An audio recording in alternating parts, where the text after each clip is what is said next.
Rahul Mertiya, welcome to our channel English Brain Institute. I think आज हम जो चीज़ें करने वाले हैं, हम इंग्लिश के सेंटेंसेस आपके सामने लेके आ रहे थे। अब मैं फ़िलहाल आपके सामने हिंदी के सेंटेंसेस पेश कर रहा हूँ, थोड़ा सा ध्यान दें।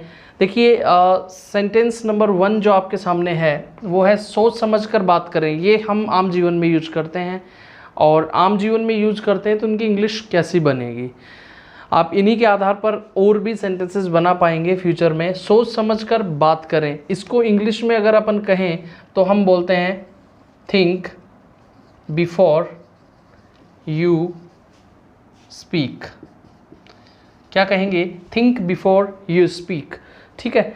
दूसरे सेंटेंस की अगर मैं बात करूं तो आपके सामने लिखा हुआ है दूसरों में दिलचस्पी लें। दूसरों में दिलचस्पी लें तो सो दिलचस्पी इंटरेस्ट होता है। So your interest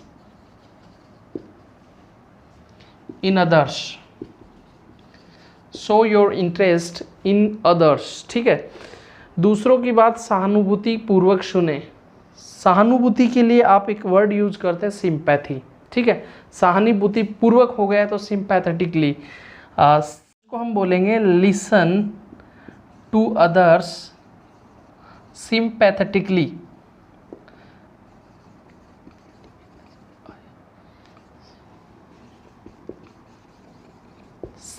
listen to others sympathetically. बातचीत में शिष्टाचार का हमेशा ध्यान रखें। ठीक है। तो बी मैनर्ड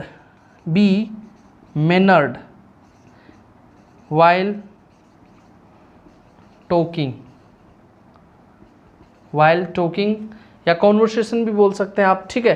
तो ये बहुत बेसिक बातचीत है जिसको आप आम जीवन में यूज़ कर सकते हैं। इससे आगे की बातचीत अपन शुरू करने वाले हैं जो कि बहुत ज़्यादा इम्पोर्टेंट है और बहुत ज़्यादा यूज़ होती है हमारी लैंग्वेज में।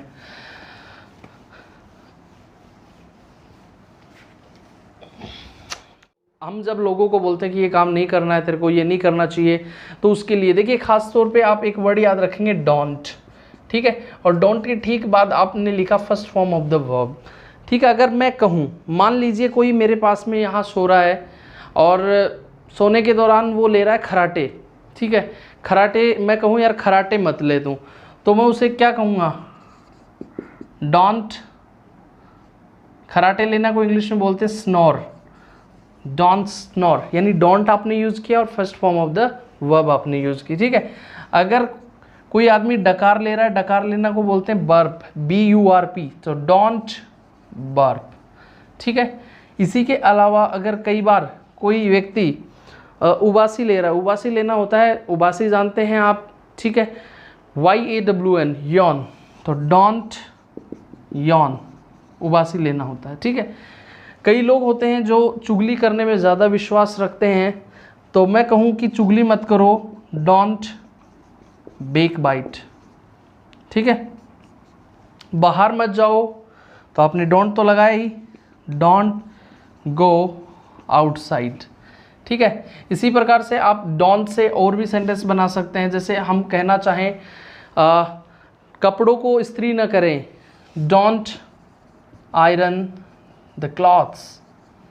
ठीक है।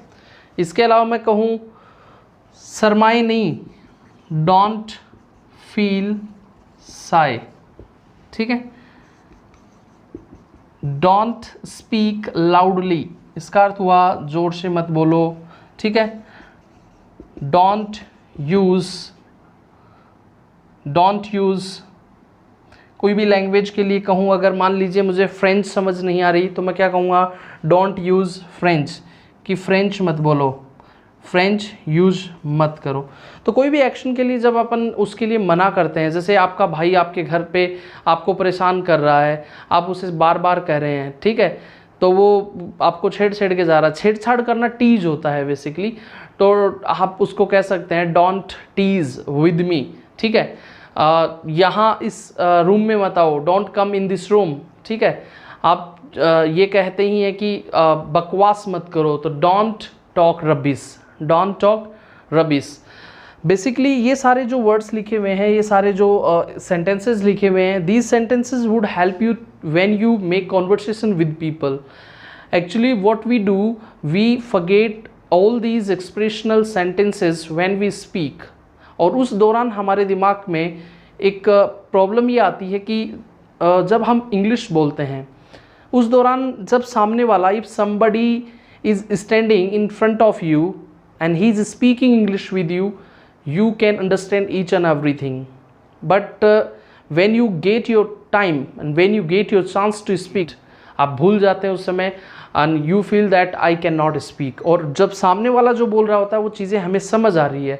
ये किस कारण से है, इसका रीज़न साफ ये है कि हमने वो जो बातें बोली गई हैं वो आज तक, जब से आप छोटे थे तब से लेकर आपने सुनी है, इसलिए आपका लिसनिंग पावर जो है वो बहुत ज़्यादा मजबूत है, बल्कि स्पीकिंग पावर मजबूत नहीं है।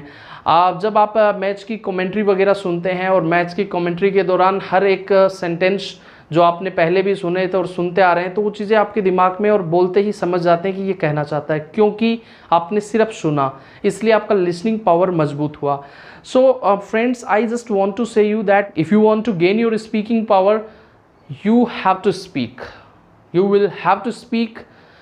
और इसके बिना अगर आपको लगता है कि मैं सिर्फ सुन कर बोल सकता हूँ, यहाँ से मैं अगर बोल रहा हूँ आप ध्यान से सुन रहे हैं, if you are listening me carefully, it means you are increasing your listening power, but you are not making your speaking power, और स्पीकिंग पावर नहीं बना रहे हैं। तो स्पीकिंग पावर को और बनाने के लिए कोशिश कम से कम ये रहनी चाहिए आपकी कि आप मेरे द्वारा जो सेंटेंस दिए गए हैं, I have written a number of sentences in front of you, इन सेंटेंसेस के माध्यम से, through these sentences you can speak. से कुछ लोगों ने कहा था कि सर कुछ ग्रामर के वीडियोस, बिल्कुल कुछ ही दिनों में ग्रामर के वीडियोस भी अभी आपके सामने आ रहे हैं। और इसके अलावा आप देख सकते हैं कि जब फर्स्ट में हमने वीडियो बनाया था उसकी थोड़ी सी विजिबिलिटी को लेकर जो सवालात उठे थे वो थोड़ी कम करने की कोशिश की है और धीरे धीरे प्रयास कर रहे हैं। और आप लोगों ने जिस प्रकार से इन वीडियोज़ को देख रहे हैं, तो thank you so much and have a good day.